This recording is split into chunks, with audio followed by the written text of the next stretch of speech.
Brought to you by KR Mangalam University. We provide you the platform to turn your dreams into reality. Give wings to your aspirations with KR Mangalam University.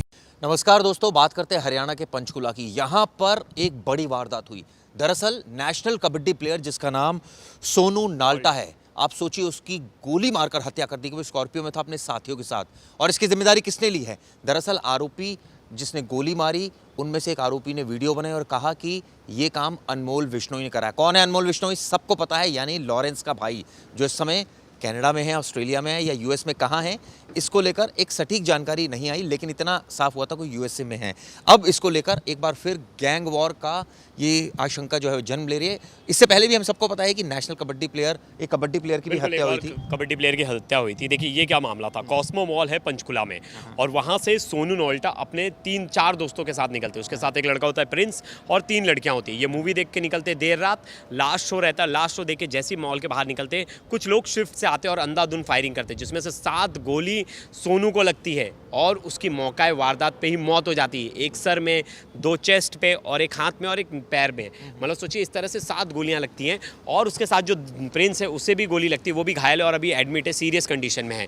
इसके बाद इसे गोली मारने के बाद वो लोग फरार हो जाते हैं स्विफ्ट कार से। लेकिन थोड़े ही देर बाद सोशल मीडिया पे एक वीडियो आती है, और वो वीडियो में एक जो शख्स है उसका नाम है पीयूष।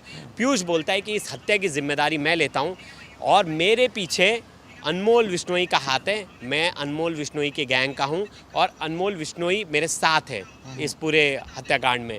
तो एक तरह से कहता है कि मैं अनमोल विश्नोई और विश्नोई गैंग से जुड़ा हुआ हूँ और मेरा उनके ऊपर पूरा हाथ है। फिर जानकारी, हाँ, एक और चीज़ खाली, इसके बाद वो वीडियो में ये भी बताता है कि हम दोनों बहुत अच्छे दोस्त थे, लेकिन हम दोनों की आपसी रंजिश हुई, जिसके बाद मैंने इतना बड़ा कदम उठाया और हम किसी से नहीं डरते। इस तरह की बातें जो की है। अब आपको बता दूं, सोनू और पीयूष पहले से दोस्त थे और साथ में काम करते थे, लेकिन कुछ दिन पहले दोनों की कहासुनी हो गई। और ये बताते हैं 3 दिन पहले पीयूष ने सोनू से मिलकर कहा था। क्या कहा था? भाई ध्यान रखना, बाहर फील्डिंग लगी हुई है।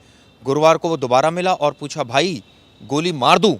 सोनू को लगा मजाक कर रहा है, उसने मुस्कुराते हुए कहा हाँ मार दे। इसके बाद पीयूष ने ताबड़तोड़ गोलियां चला दी। बिल्कुल तो और बिल्कुल फिल्मी स्टाइल, पूरी फिल्मी स्टाइल। और देखिए दो दोस्त थे, कैसे गैंग वॉर में सिचुएशन खराब हो गया। और देखिए वहाँ स्पोर्ट्स में किस तरह से गैंग घुस गया ना, ये बड़ा ही हैरान करने वाला मामला है। हमने पहले देखा था, आपको याद होगा बॉक्सर का केस, कैसे वो गैंगस्टर्स के साथ इन्वॉल्व हो गए थे। फिर कबड्डी प्लेयर की इससे पहले भी हत्या हुई है, हमने देखा उसमें कैसे। फिर एक हॉकी प्लेयर की हत्या हुई, वो भी हमने देखा किस तरह से इसमें इन्वॉल्वमेंट हुआ। और कुश्ती प्लेयर, फिर रेसलिंग, और अब कबड्डी।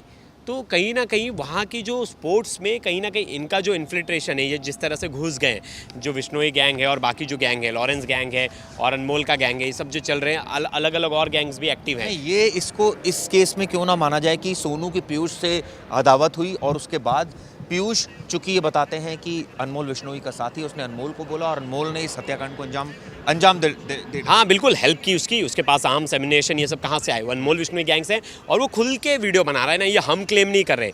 पीयूष ने अपनी वीडियो खुद बनाई। पीयूष ने कहा कि मेरे ऊपर अनमोल विश्नोई का हाथ है। हमने कुछ दिनों से देखा कि हमें कहीं भी खबर नहीं आ रही है लॉरेंस विश्नोई गैंग के बारे में कि कोई बड़ा हत्याकांड, कोई बड़ी साजिश रची। और देखिए ये कोई छोटा मोटा प्लेयर नहीं था, नेशनल कबड्डी प्लेयर था सोनू, और नेशनल कबड्डी प्लेयर को दिन दहाड़े मॉल के बाहर मारा जा रहा है। मतलब हरियाणा में अभी तक आपने देखा होगा, हरियाणा में एक नेता को मार दी गई थी गाड़ी रुका के। अब आप देखिए, यहाँ पीयूष और अंकुश उसके साथ था। उन्होंने पिस्टल लहराते हुए अपनी कार में वो बैठ गए। इसके बाद कार में पहले से ही कुछ लड़के बैठे हुए थे। इसके बाद वो सभी वहां से फरार हो गए। मामा को फोन कर फायरिंग की सूचना दी। दरअसल प्रिंस ने बताया कि मैंने अपने मोबाइल से अपने मामा यानी अंकु को फोन किया और कहा कि मुझे व सोनू को पीयूष और अंकुश ने गोली मारी है। तो ऐसे में कई सवाल अब खड़े हो गए। बिल्कुल, और लॉ एंड ऑर्डर पे तो सबसे बड़ा सवाल है कि अभी भी हरियाणा में इतना ज़्यादा इनका गैंग एक्टिव है और लॉरेंस विश्नोई का गैंग एक्टिव है, क्योंकि अब अगर पुलिस ने इनको बहुत ज़्यादा कंट्रोल करने की कोशिश नहीं की, तो आने वाले टाइम में मुझे लगता है ये सबके लिए खतरे की घंटी, और पूरे स्टेट के लिए खतरे की नहीं। लेकिन इसमें पंचकुला की जो डीसीपी हैं सृष्टि गुप्ता, उनका एक बयान आया। उन्होंने कहा है कि किसी गैंग का नाम सामने नहीं आया। हालांकि जो सोशल मीडिया पर जो पोस्ट डाली है उसमें कहा है कि उन दोनों युवकों ने बताया कि किसी गैंग से संबंधित है। अभी तक जांच और परिवार से पूछताछ में किसी गैंग का नाम सामने। अब वो आरोपी खुद बोल रहा है कि हम इससे अनमोल विश्नोई से जुड़े हुए, तो और कितना बड़ा सबूत चाहिए आपको? लेकिन ये भी बता रहे हैं कि खुद दबंग टाइप का था सोनू, उसके ऊपर भी इस तरह के तो मैंने क्या कहा वहाँ मैंने क्या कहा, वहाँ जो स्पोर्ट्स में वहाँ क्राइम घुस गया है। अब स्पोर्ट्स में जहाँ क्राइम घुस जाएगा तो अपने आप उस तरफ अट्रैक्ट करते हैं। तो ये कहीं ना कहीं खतरे की घंटी, और अब हरियाणा सरकार को सोचना चाहिए और वहाँ की पुलिस को सोचना चाहिए। और दोस्तों इस पे ये हमारे जो व्यूअर्स है वो क्या राय रखते हैं, अभी भी क्या अनमोल विश्नोई की गैंग और लॉरेंस की गैंग एक्टिव है, ये हर किसी को कमेंट करके बताना है। क्या सरकार उस पर कोई स्ट्रिक्ट एक्शन ले रही है या नहीं। धन्यवाद दोस्तों। धन्यवाद दोस्तों।